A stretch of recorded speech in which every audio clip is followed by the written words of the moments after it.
Canada stands at a crossroads, facing a pivotal decision that will define its air force for generations to come. The country must choose how to replace its aging fleet of CF-18 Hornets, with two main contenders vying for the contract: the American-made F-35 Lightning II and Sweden's advanced Gripen E. This is more than just a matter of upgrading hardware. It's a question of national direction, security, and identity. The decision isn't simply about picking the best jet on paper. It's about weighing the benefits of deepening Canada's long-standing military partnership with the United States, or forging a new, more independent path by partnering with Sweden. Each option carries its own set of strategic, political, and economic implications that will ripple far beyond the cockpit. The F-35 is a proven, cutting-edge fighter jet, already integrated with NORAD and NATO operations. Choosing the F-35 would ensure seamless interoperability with Canada's closest allies, reinforcing its role in joint defense initiatives. However, this comes at a steep financial cost, and would mean continued reliance on American technology, supply chains, and political decisions. On the other hand, Sweden's proposal, highlighted by a high-profile royal visit and diplomatic outreach, reframes the debate. The Gripen E offers Canada a chance to chart its own course, with the promise of greater autonomy and the opportunity to develop a more self-sufficient aerospace sector. Saab's Gripen E package includes significant technology transfer, commitments to create high-skilled local jobs, and the potential for Canadian companies to play a major role in future jet production. This could boost Canada's industrial base and foster innovation, giving the country more control over its defense capabilities. The choice Canada makes will have lasting consequences, shaping not only its military readiness, but also its economic future and its standing on the world stage. It's a decision that will influence defense policy, job creation, and international relationships for decades to come. As the world watches closely, Canada must decide: will it stick with tradition and established alliances, or seize this moment to pursue a new path of independence, innovation, and national pride? Sweden's offer to Canada goes far beyond simply selling fighter jets. It's an invitation to join forces in a way that could reshape the future of both nations. This is not just a transaction, but the beginning of a new era of collaboration, innovation, and shared prosperity. At its core, it's a blueprint for a strategic partnership that promises to elevate Canada's role on the world stage. The vision is bold: to create a foundation for long-term cooperation, technological advancement, and mutual growth. Saab proposes to establish a state-of-the-art Gripen E assembly line right here in Canada, transferring not just hardware, but critical know-how and advanced technology. This move would empower Canadian industry, giving it the tools and expertise to compete globally. The impact? Thousands of high-skilled jobs for Canadians, a revitalized aerospace sector, and a new generation of engineers and technicians trained in cutting-edge fields. It's an investment in people, skills, and the future of Canadian innovation.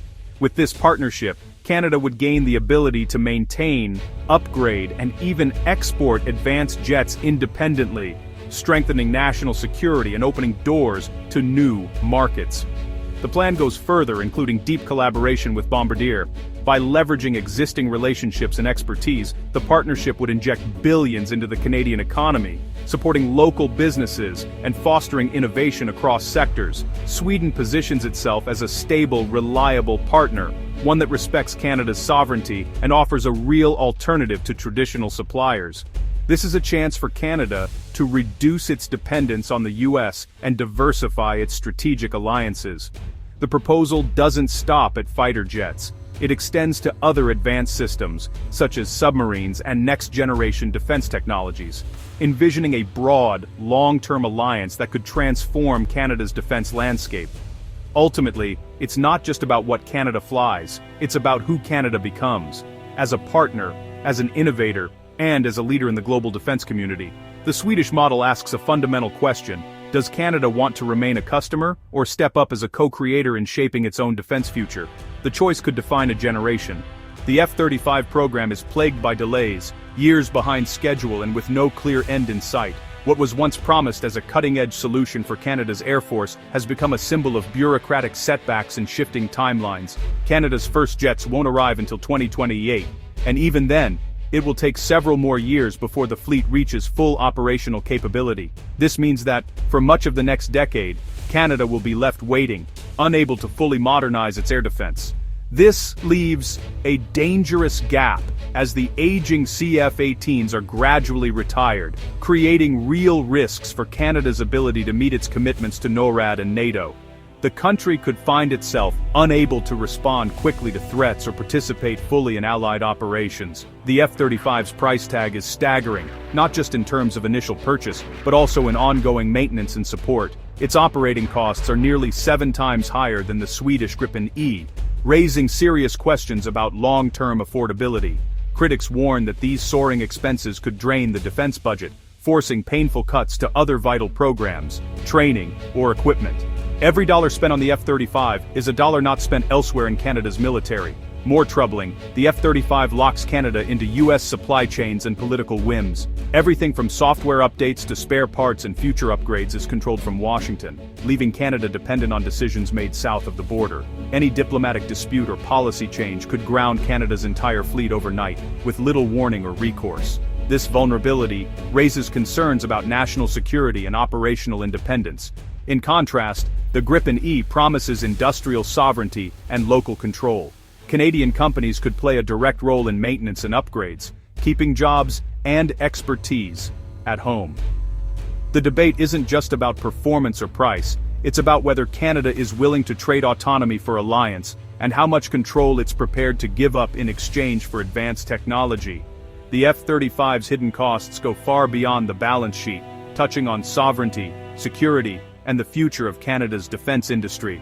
The F-35 is a stealth powerhouse, excelling in high-threat environments with advanced sensors and data fusion. The Gripen E, while less stealthy, is agile, affordable, and designed for rapid upgrades and resilience. Its open architecture allows Canada to adapt quickly, and it can operate from short, dispersed runways.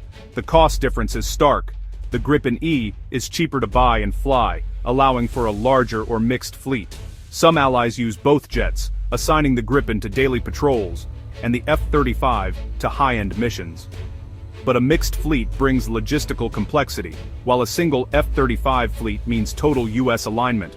The real question, does Canada need stealth everywhere, or flexibility and sovereignty for the long haul? Sweden's Gripen ties Canada to a bigger mission, helping Ukraine modernize its air force. With Ukraine seeking up to 150 Gripens, a Canadian assembly line could supply both Canadian and Ukrainian needs. This would make Canada a key player in NATO's support for Ukraine, moving beyond aid to real industrial leadership. A North American Gripen hub would also strengthen NATO's supply chain resilience in a crisis. For Canada, it's a chance to diversify alliances, reduce U.S. dependency, and gain a stronger voice in global security. Co-producing Gripens means more than jets. It's about sovereignty, influence, and supporting allies on Canada's terms. The decision is about shaping Canada's role in a changing world. The Gripen E isn't a gamble. It's a proven fighter with a growing global user base. Brazil's domestic assembly line shows the power of technology transfer, boosting its aerospace industry. Canada could do the same. Colombia and Thailand have chosen the Gripen for its performance and affordability. Ukraine's interest underscores its value in modern conflict, rapid turnaround, dispersed operations, and advanced electronic warfare. As more nations adopt the Gripen, Canada would join a dynamic, collaborative community, sharing upgrades and training. Recent milestones like AI-assisted flights prove the Gripen is at the technological forefront. For Canada, joining the Gripen family means joining a future-focused, resilient alliance. Canada's fighter jet choice is about more than hardware. It's about national direction. The F-35 offers security through U.S. integration, but at the cost of autonomy and escalating expenses. The Gripen E, as part of a strategic partnership, promises jobs, technology, and a stronger, more independent Canada. It's also a chance to help Ukraine and lead within NATO, not just follow. The government faces a historic decision: remain a junior partner, or become a sovereign innovator. This is about what kind of country Canada wants to be, dependent or a builder of its own future. The skies are open, the choice is Canada's.